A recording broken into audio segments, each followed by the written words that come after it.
Turn last night, and the Mavericks, I mean, he missed 7 games. How about 33, 12, and 8? How good is this guy? He's ridiculous, and he's 20 years old. By the way, Porzingis at 25 and 10.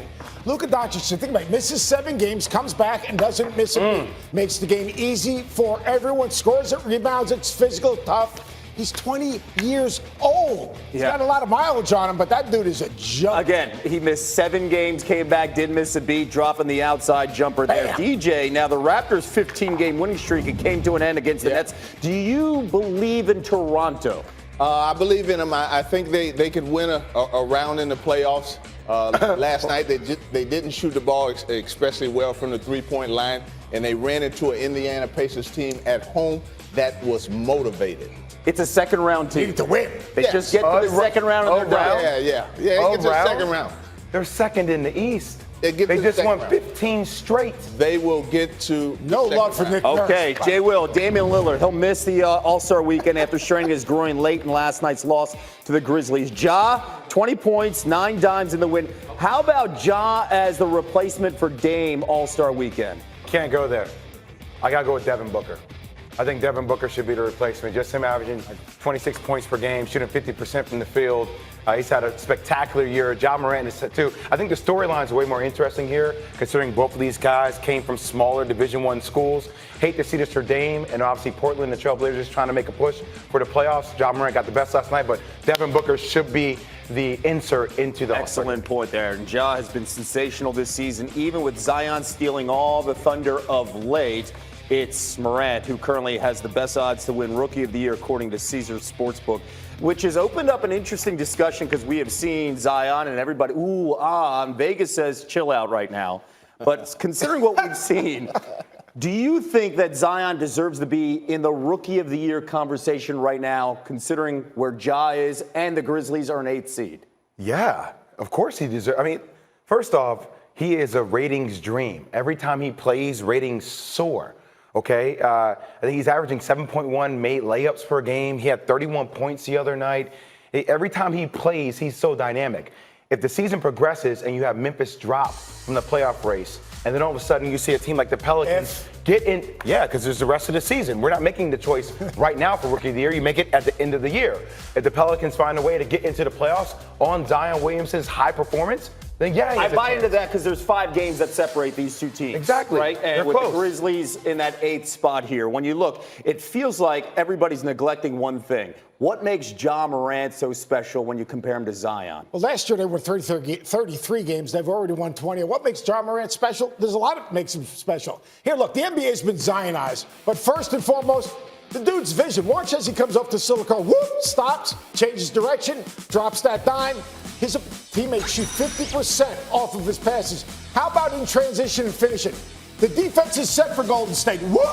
Are you kidding me? 63% from the field in transition. Oh, by the way, people question his range coming out of college. A little shake, a little bake, 36% from the three-point line. Oh, by the way, that was 27 feet. What can he do? Look, the NBA has been Zionized. I understand it. He's fabulous, and it's great for ratings. We forget how ridiculously good this dude's been. And by the way, that's not the argument, Seth. He's helping them win. He'll be Rookie of the Year. I'm with you. They've got 33. So you're saying Zion has no chance, 0 chance for Zion Williamson? He's not going to win Rookie of the Year. He's great. He's fun. He has good ratings, but that dude's done too much. That's this season. Yes. When you look at big picture, who's going to have a better career in your mind right now when you look at body types, who they are, and what they bring? I'm going to say Ja Morant because what he does is predicated on himself. What happens with Zion Williamson going forward, he has to, his game is dictated on other people helping him. I think Ja Morant, he has the ball in his hands all the time, and if he continues to improve his game, it's going to go to another Can we level. be practical for a second? Please. They both can have astounding careers. Absolutely. Yeah, they could. I'm just saying, I know we have to get into this thing, like who has a better career? They can both ascend and be elite players. Oh, yeah, of course. I know. I'm just saying, though. We're all on the Who's same better? page. I get it. Ja Morant controls his own situation because he has the ball. It is fascinating, though, that he would in the Lakers taking on the Nuggets, and LeBron pregame looking like he's trying out to maybe be the Chargers starting quarterback. I don't know. Either way, it's a pretty nice pass. Anthony Davis catches it, and it would actually pay off, Jay, that he was doing that in warmups. LBJ leads the NBA in assists per game, and here's what's beautiful about him. Look at all the passes are right on target. And he makes it so easy for you to score and finish. Let's go to the third quarter where the Lakers lead by 9 in this one. Back and forth affair. LeBron destroying the rim right here. This is fun, DJ. Man, he's taking it to the rack. I'm telling you, you have to stay in front of him. If you don't, he's going to get to the free throw line. And if you do, he's still going to dunk on you. Smash it on you. The Lakers would be down 87-84 going into the fourth quarter, and now they're down by 4 here, but LeBron taking it coast to coast. Jay Will, he can do it all. LeBron scored and assisted on 69 points. 69 points. That's 58% of the overall points the Lakers I think he's important to the Lakers. He's pretty important to the Lakers. They were down by 1 there. They take a 1-point lead. Under 5 minutes to play. The Nuggets lead by 1. And Jamal Murray, the step back 3 right there, Jay. Jamal Murray just has had him on skates. They need big time performances from Jamal Murray and Gary Harris in order for this team to go a long way. Okay, this is where LeBron had a chance to win the game. He doesn't get it done. That was with 6 seconds to go. So that means we get more basketball. We go to overtime, tied at 111. And here, the game is tied at 113. LeBron gets it to Anthony Davis. How about this 3 set? Anthony Davis knocked down 3 threes in the fourth quarter and overtime. That was one of them, but he made a real big one in the second. Yeah, this was a big moment, too. How about the hustle play right there from LeBron James, playing 41 minutes and first to the floor? But you see him here grimacing as he goes down. We'll get to that in a moment, but that kind of makes everyone catch their breath a little bit when it happens. But this is why you love LeBron James, though. Right? This game actually means something. Fans want to see players play for something. Well, he's showing you that he can do so. AD's playing for something, too. Drilling another 3 there. The Lakers lead by 3. Davis had 33 points, 10 rebounds, under 30 seconds to play. Same score, and Jokic passes up a 3 there, and then bad pass that's picked off right there by Caldwell Pope. So the Lakers win it 120-116. LeBron has 32 points. And LeBron says this game could mean a lot for them going forward. Every opportunity that we get to play in a close game versus a tough opponent, it's a learning experience for all of us. It prepares us, for a postseason game where it's going to be back and forth, back and forth. I thought tonight was a playoff atmosphere. Both teams being number 1 and number 2 in the West Conference, jockeying for position. So just trying to make plays, whatever it takes, on the offensive end, on the defensive end, and we are where we need to be. With a win yesterday, the Lakers have now won 17 consecutive games on the road against Western Conference opponents, the longest inter-conference win streak by any team since 1970. Overall, the Lakers may play their best game on the road, which is crazy to say, as they have the best road record in the NBA at 23-5. When you think about the postseason and playoffs, that road record makes you feel very confident in the Lakers. But, Jay, when you're looking at LeBron James and the load that's on him, he wants it. Like, he doesn't want to be load managed, and everyone hates those words. But when you think about that long-term goal for them and what they want to accomplish this year, how important is it for maybe them to get him some rest? Well, I think in-game management is going to be critical for him as the season progresses, especially we get into this last 6-week sprint.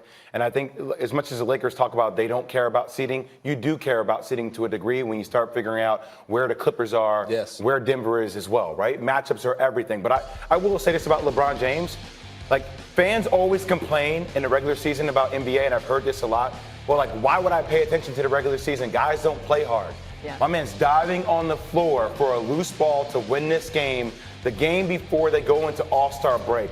This is what this season means for LeBron James and his team. And regardless of them making a move before the trade deadline or not, this is why I think they still have a legit chance to win it. Well, this is what I'm saying. Being a coach on a LeBron James team, we went into the season saying, hey, we're gonna knock your minutes down. We want you to be fresh for the playoffs and going forward. And he'll stick with it for maybe 1 week, but then after that, he wants to play in every game. He wants to play every minute. It's just that important to him, and he knows that if he's out there, his team has a great chance to win, and that's why he does it. Yeah, but to be out there, to win a championship, let's face it, every NBA player is judged by the number of championships they win, and obviously he's looking for... That's not true. Oh, no doubt about it, that's true. All right, and you know what? If he wants to be at his very best come playoff time to win a championship for the Lakers, because that's where he went there, then you know what? He's got to understand that he's got to... I'm not saying load manage, but he's got to be cognizant of his body. I understand he knows his body, but you know what? In the end, he's got to take care of his body, because at 35... there's more of a chance of him getting injured than it was at 25. I hear you. But you know what's really fascinating about this whole year? Think about everything that's happened to the Laker organization. Think about what happened with Kobe Bryant. Think about the speech that LeBron James made on the floor. If there's somebody right now that embodies the way and the spirit of how Kobe would play, that's what LeBron James is doing Excellent right now. point. Excellent. And if he takes minutes off, he takes time off, like that's not really factoring into the way that LeBron James sees himself and his Laker team. Excellent point on a nightly basis, but if we're talking long-term legacy as a Laker, he needs to win a title, and that How many needs rings to be Kobe healthy, had? right? How many rings well, Kobe but had? he needs to win as a you- Laker, and 42 minutes last night, and obviously all the discussion is should they have added a piece, and the Darren Collison story becomes a big deal, right? I still think you can get a guy like a Deion Waiters, who is in the buyout market. He can still create. There's still some options out there, but I would agree with you. If there is one little question about them, who else can create besides LeBron James? That's the question. I mean, at the end of the day, when the playoff comes, you're going to have a lot of time to rest in between. So As long as you win. he does a great job of taking care of his body in between games, in between practices. He's going to be fine. Guys, The they are Western Conference, who's number one in the West? the Lakers. Okay, so I just want to put that in perspective. It's a two-horse race anyway.